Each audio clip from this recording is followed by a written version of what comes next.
English podcast. Welcome to Learning English, a daily 30-minute program from the Voice of America. I'm Ashley Thompson. And I'm Dan Novak. This program is designed for English learners, so we speak a little slower, and we use words and phrases especially written for people learning English. On today's program, you will hear stories from Dan Novak, Jill Robbins, and Gregory Stockel. John Russell presents this week's Everyday Grammar lesson. We close the show by hearing another winning entry from our Teach Us About Ukraine writing contest. But first, European Union lawmakers gave final approval to the 27-nation group's artificial intelligence law Wednesday. The rules are expected to take effect later this year. Lawmakers in the European Parliament voted in favor of the Artificial Intelligence Act 5 years after regulations were first proposed. Major technology companies have generally supported the idea, but they want to make sure new AI requirements work in their favor. OpenAI chief Sam Altman suggested the maker of ChatGPT might pull out of Europe if it cannot comply with the AI Act. He later said his company had no plans to leave. Here are some details about Europe's new AI rules. Like many EU regulations, the AI Act started as consumer safety legislation. The EU took a risk-based approach to products or services that use artificial intelligence or AI. If an AI application is risky, then more rules cover it. Most AI systems are expected to be low risk, like content recommendation systems or filters that block spam or unwanted email. Companies can choose to follow voluntary requirements and codes of conduct. High-risk uses of AI include tools used in medical devices or important infrastructure like water or electrical networks. Those face additional requirements, like using what the legislation calls high-quality data and providing clear information to users.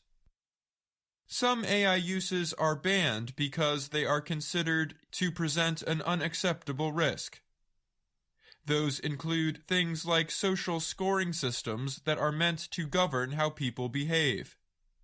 Some sorts of predictive policing and emotion recognition systems also are reportedly banned in schools and workplaces.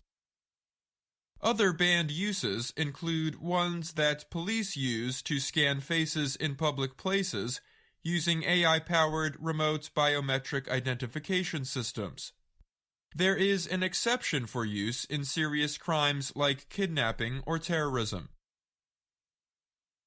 The law's early versions centered on AI systems that carry out limited tasks, like reviewing employment information and job applications.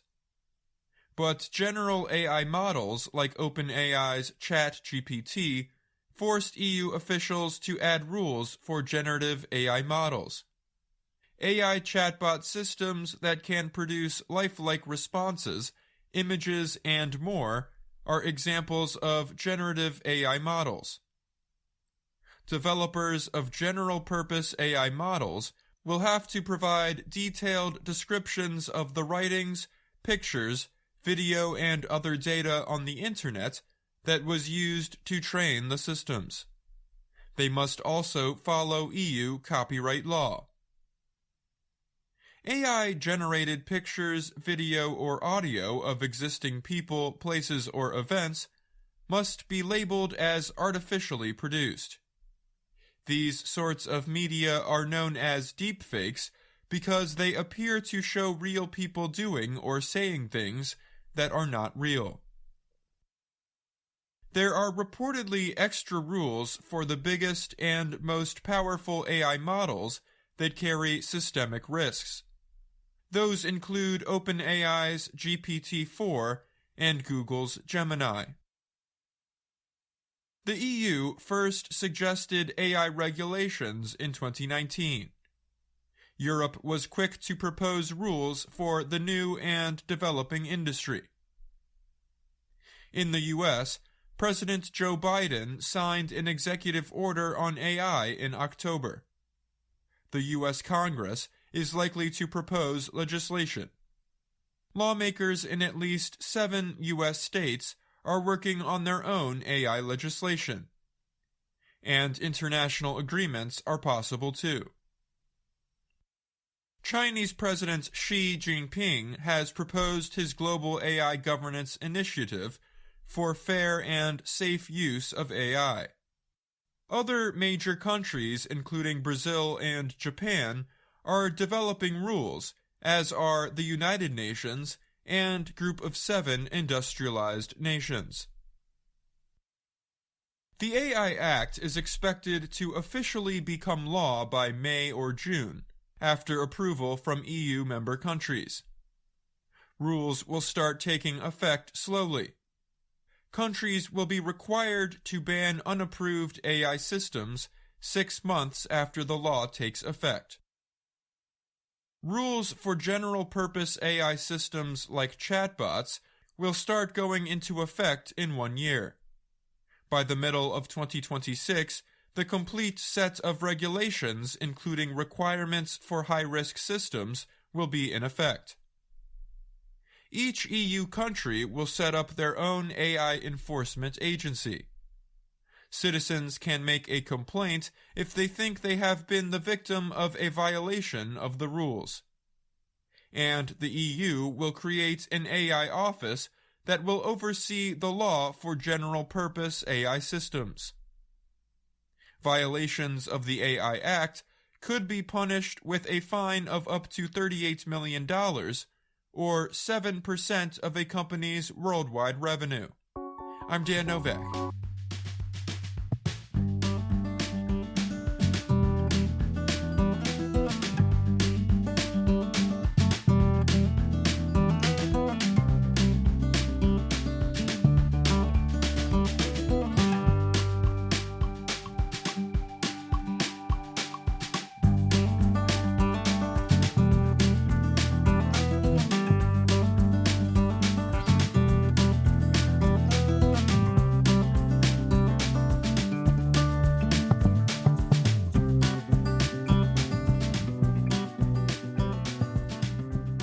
Math lovers celebrate Pi Day on March 14th, or 3/14.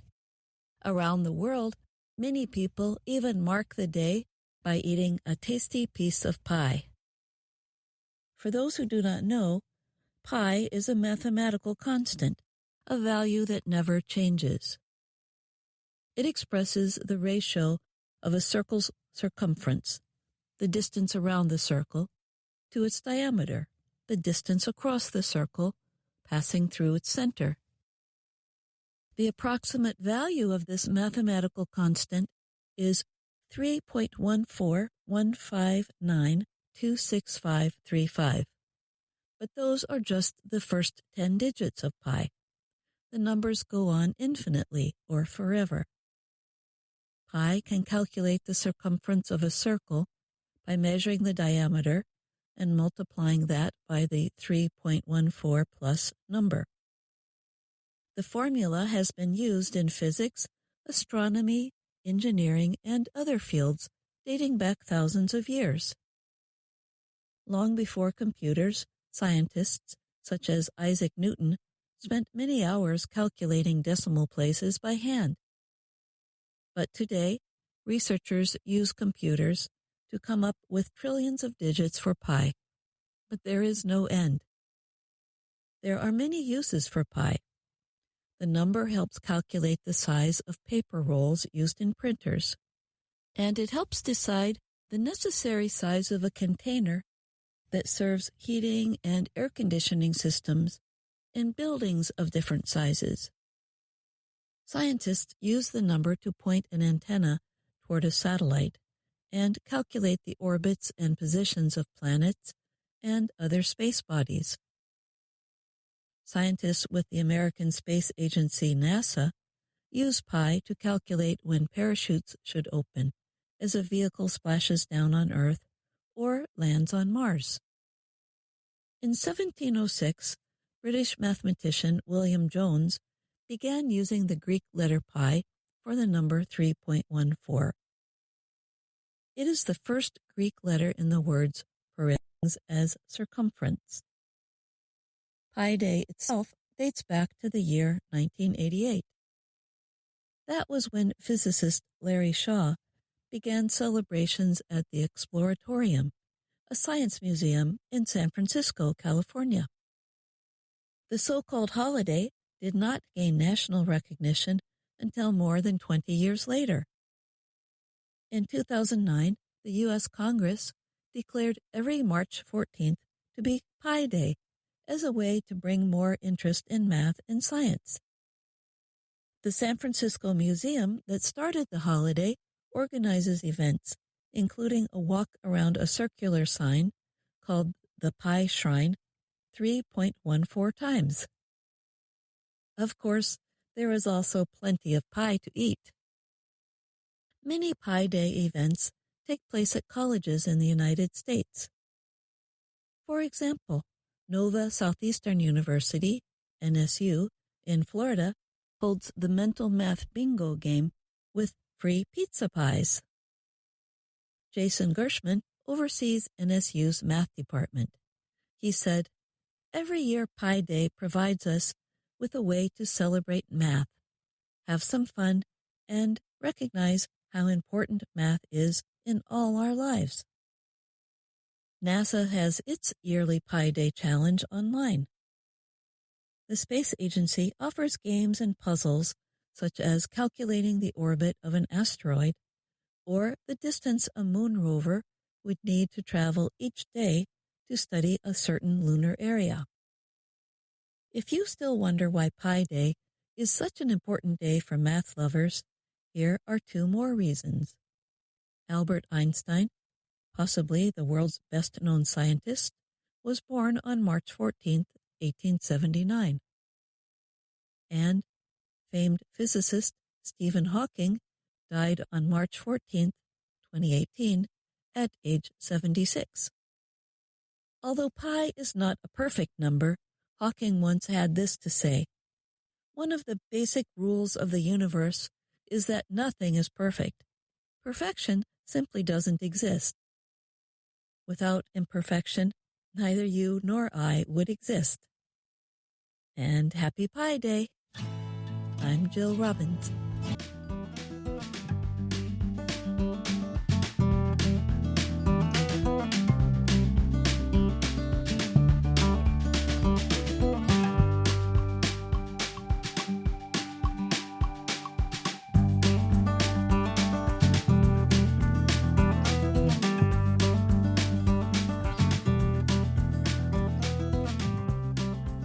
In the eastern state of Virginia, employees of the Richmond Wildlife Center are doing their best to act like mother foxes. They started feeding and caring for a baby fox called a kit when the young animal became separated from its mother. The Associated Press reported that a video recently appeared on the center's page on the social media service Facebook. In the video, Executive Director Melissa Stanley is shown wearing a red fox mask and equipment like rubber gloves.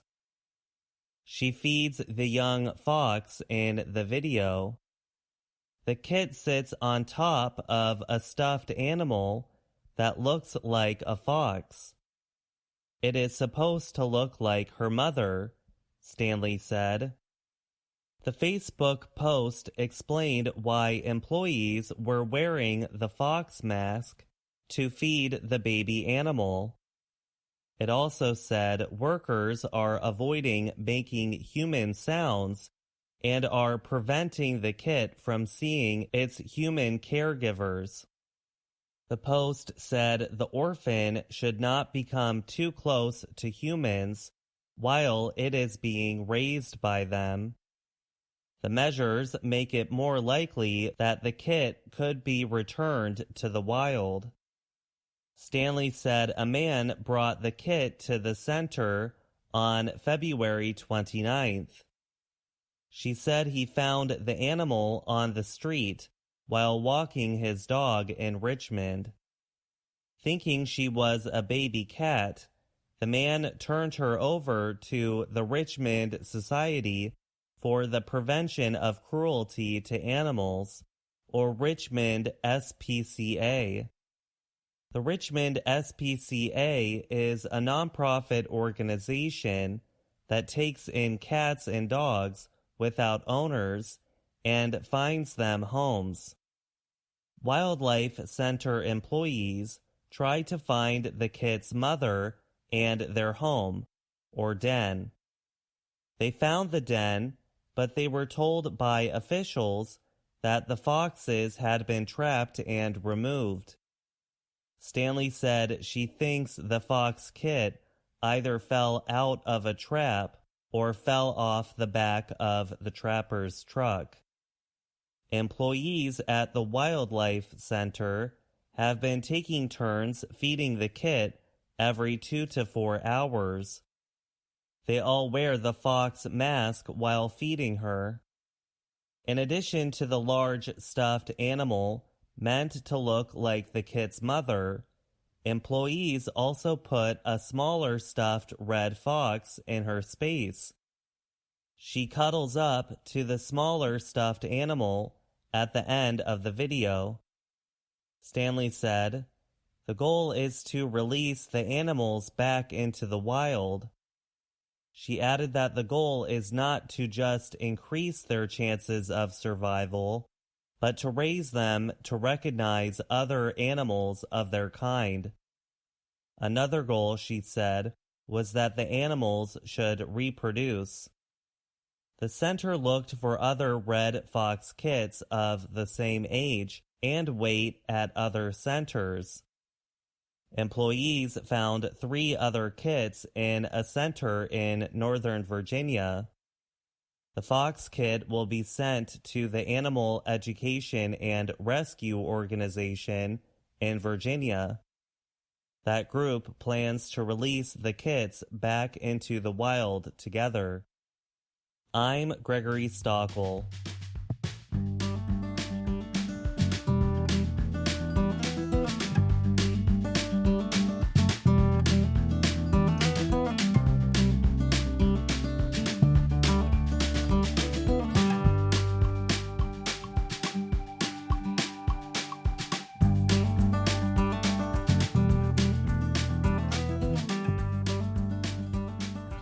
Consider a time when you sat down to share a dish with family or friends. What was the dish? Is the dish special in your country or area? In today's lesson, we will explore how to talk about foods.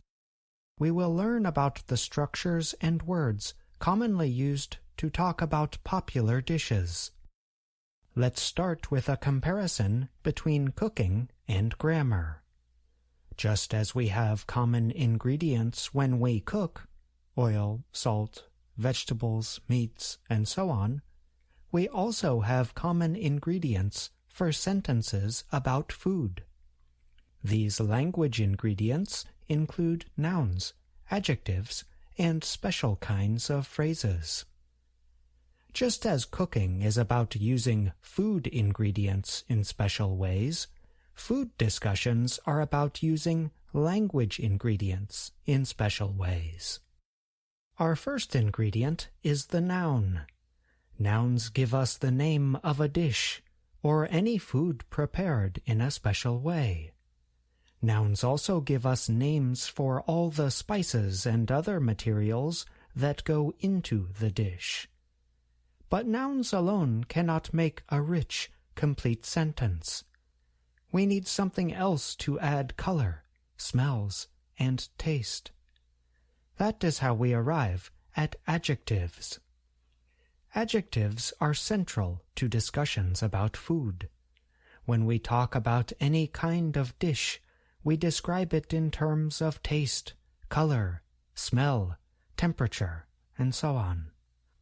In other words, adjectives are like spices that bring flavor to plain nouns. There are many adjectives we use to describe dishes, but some common ones include rich, spicy, sweet, and fresh. So, we have nouns and adjectives, but we have one missing element. We need to express how ingredients go together to make up a dish. One phrasal verb is especially useful in this regard: consist of. We have the verb consist and the short word of. Consist of means to be formed or made of exact things. So, you might say that pizza consists of flour, cheese, sauce, and vegetables. Or you might say that kebab consists of meat and spices. There are, of course, many other phrasal verbs you can use to describe the act of cooking. We have explored some of them in previous everyday grammar lessons.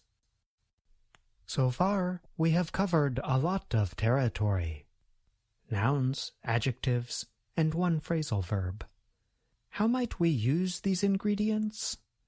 Here is one possible example for how to describe any national dish. Noun is the national dish of noun. It is a adjective, dish, that, phrasal verb, noun, noun, and noun. How might we fill in the noun, adjective, and phrasal verb spots? Let's use a traditionally popular dish in the United States as our example: apple pie. You may have heard the expression as American as apple pie. So, what could we say about apple pie if we used our example structure? Here is one possibility. Apple pie is the national dish of the United States. It is a sweet dish that consists of apples, sugar, flour, and spices. Of course, one could go on to add more details. You could say that apple pie also often includes a small amount of lemon juice, or that apple pie is often served with ice cream on top. You have learned about one possible way to describe a popular American dish. Now we would like to hear from you. Can you write to us about a traditional dish in your country? Try to use the sentence structures that you have learned about, but feel free to include more details. Send us your piece of writing in an email to learningenglish@voanews.com. In a future lesson, we will provide feedback on the writing that we receive. I'm John Russell.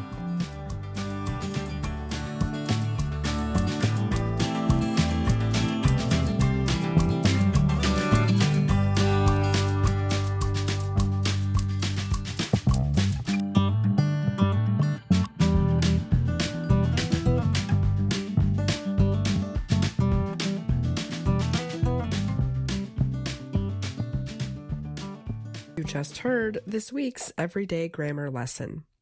John Russell is here now to talk a little more about it. Hi, John. Welcome. Hi, Ashley. Thanks for having me on the show. In the lesson, you give an example about apple pie. Would you like to talk more about this special dessert? Sure. The United States does not have an official national dish. Americans have different ideas about what the national dish of the U.S. should be. Some people might say it is hamburgers or hot dogs. So the claim that America's national dish is apple pie could be a little controversial. It's a fun debate to have. I am going to nominate chili with cornbread as a candidate for America's national dish. That's a popular regional dish, but I'm not so sure it's a national dish. Yeah, that's true. It's really popular in Texas, for example. I'm sure that the title of national dish is a controversial issue in many countries. I bet it is, and I hope to hear about it in messages from our readers and listeners around the world. I'm looking forward to that too. Well, thanks again, John, for coming on the show today. Thanks for having me. See you next time.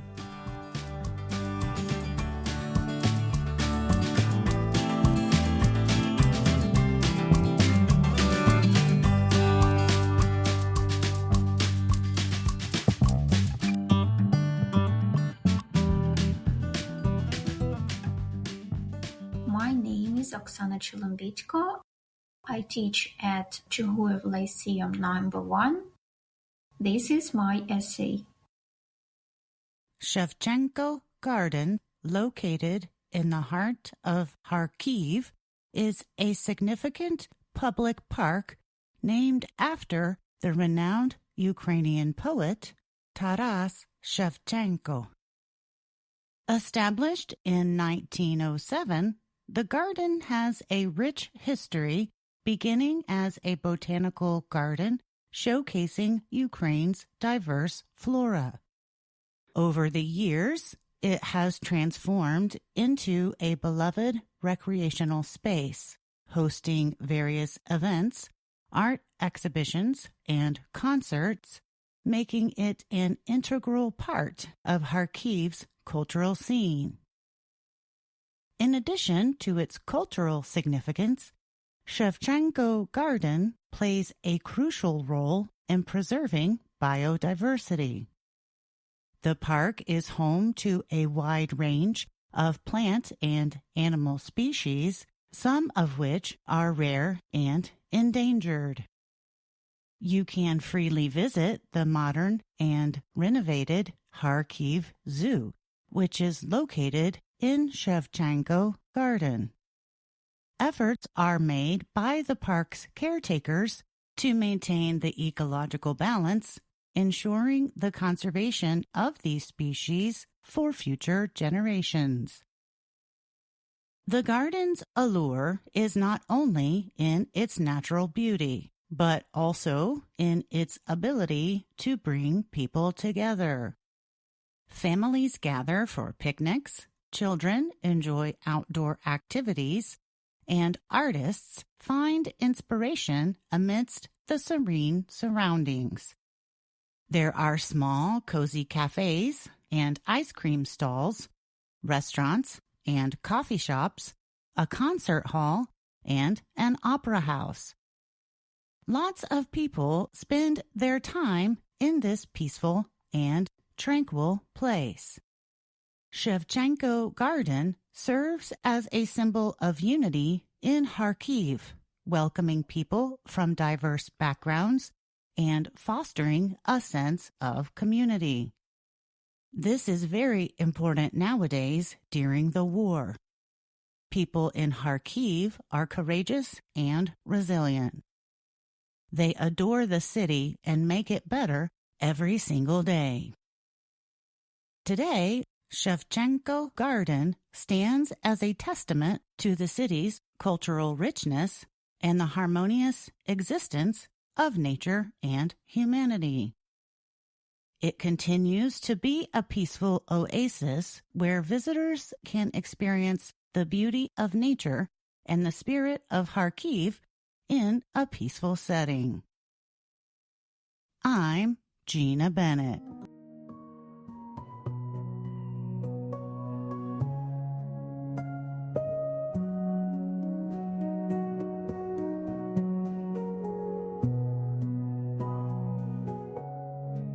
And that's our program for today.